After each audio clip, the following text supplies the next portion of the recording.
So today I'm doing a test. We're going to do a rough pour or cup pour, flip cup pour, and we're going to be doing on two separate 8x8 inch canvases. This is a great little pour to do with kids because it's really easy, less mess. My preparation bench is really just a puppy pad, a puppy wee pad, if you want to have a look at that. And I've got two canvases propped up on cups. I'm going to test PVA glue as a pouring medium and Floetrol. So I want to see the results side by side, the difference between using a PVA to extend your paint versus Floetrol, which is what I always use. Okay, so first things first, what you need to do is get about a tablespoon of paint and squeeze it into the bottom of your cup. And then on this side, obviously, I've added the PVA glue. On this side, I've added, again, the same amount of acrylic paint, and I've extended it with Floetrol. So we're going to just mix that now and make sure that's all combined. Now, this is a really important process because if you don't get this all mixed through and you get lumps, it will come out in your artwork. So just give it a really good mix. I've clearly filled it up a little too high. So that's one.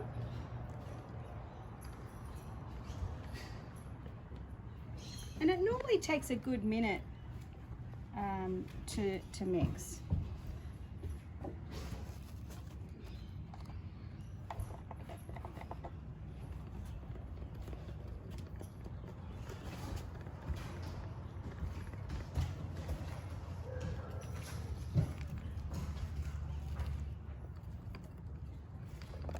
Once we've got all that color coming through the Floetrol, we're going to add 2 drops of silicone oil. Now, silicone oil you can pretty much buy very easily online. Acrylic pouring silicone oil is often called. And we're just going to add a couple of those little drops to the mixture, and that helps with cell formation. So it's really hard to see when the white mixes through because Floetrol is actually white but it dries clear. So if you were to flood a canvas that's already been done with Floetrol, it would dry absolutely clear. So it just takes a little while to mix, and just keep going with it until you think it's clear. So that's that done. Okay. My dogs are going crazy in the back. Okay, so the final thing to add to that side is 2 drops of silicone oil. Now the main thing to know here is that we're not going to stir it very much at this point. You don't really want to stir it crazily at this point. Okay, so a very gentle stir once your silicone oil is added. And now I'm on this side here with the PVA glue.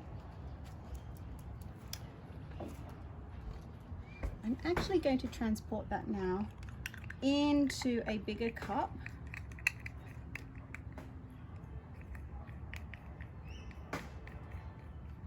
There we go.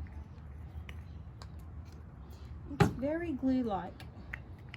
Now, guys, this is the first time I've had a go at the PVA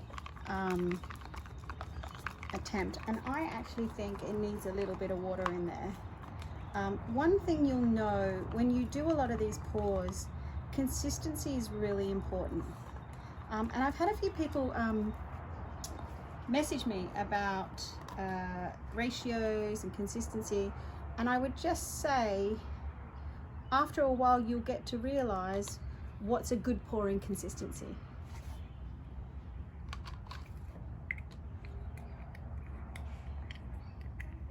So we're just going to drop all that back into the mix, and we're going to mix that all up. Now I can tell just by that consistency that that is not runny enough.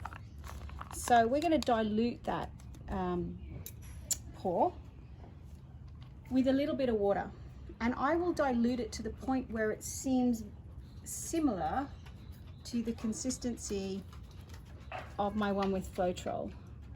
Now it's light, it's not ink-like, it's runny, it's sort of milky, slightly thicker than milk.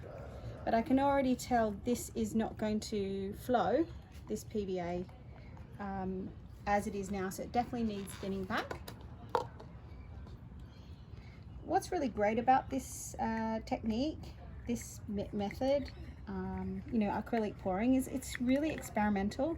So don't expect to be a pro straight away. You've got to just play with it, learn about the paint, learn what makes it flow, and trial and error is all part of this process.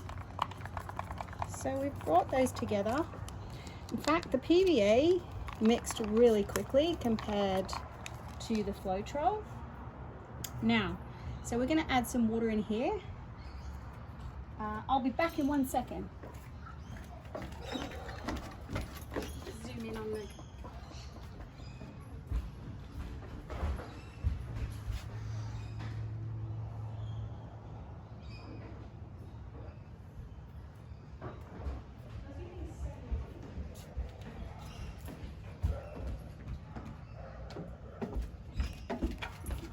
Okay, I'm back, and I'm just going to throw in, ooh, a little buggy's just decided to land in there.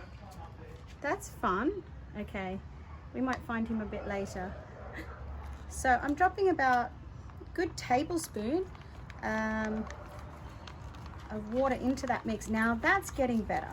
Okay, this is going to take a little bit of getting used to, but the PVA blend definitely needs more water.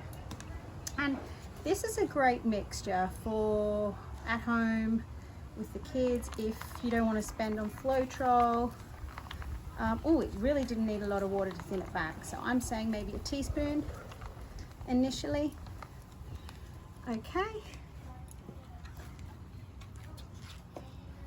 And mixing. Yeah, now always remember to butter. I go on about this. Really butter the sides of the cup, like really mix it together. Otherwise you will get lumps. You will get lumps, so it's definitely worth persevering and taking a little bit of time with your mixture. Now I'm going to add, I've actually thinned that back way too much. That's better. Now coming close and you'll see it's a custard-like consistency. Now it's been interesting experimenting with the PVA just to get the right consistency. It's still a little runny, but it's not like ink. It needs to be not too runny. And yeah, it should flow. That's the whole idea with fluid art. It should, you know, should move around your canvas, but it shouldn't be ink-like. And you can play with consistency. Oh yeah, that's much better. I can already tell that's nicer. Okay, this is going to be really interesting to see the difference. Okay, so we're going to get our silicone oil, and we're going to put 3 drops in this one because I actually have put a little bit more volume in. Okay, so as we said earlier, only a couple of little stirs, otherwise you'll kind of disrupt the cell formation. And we're going to flow it. There's the silicone oil, and I got that at Spotlight. Okay, so what we're going to do now is we're going to do a flip cup. So we're going to take all of our colour and we're going to put it all into one cup, and depending on the volumes, like if you want it more magenta, put more magenta. If you want more of the mint, you put more of the mint. And I'm literally just pouring the colours into one cup. Now you can choose to layer, double layer, triple layer, just do bits at a time. Experimenting, you'll see what comes of that. But here we go. This is going to be side 1, and all you need to do is grab your canvas, pop it on top of your cup and flip. That's a flip cup. So we're going to repeat the same thing. Girls, enough. And we're going to do the same thing on this side. And I really want to see the difference in these two mediums. Okay.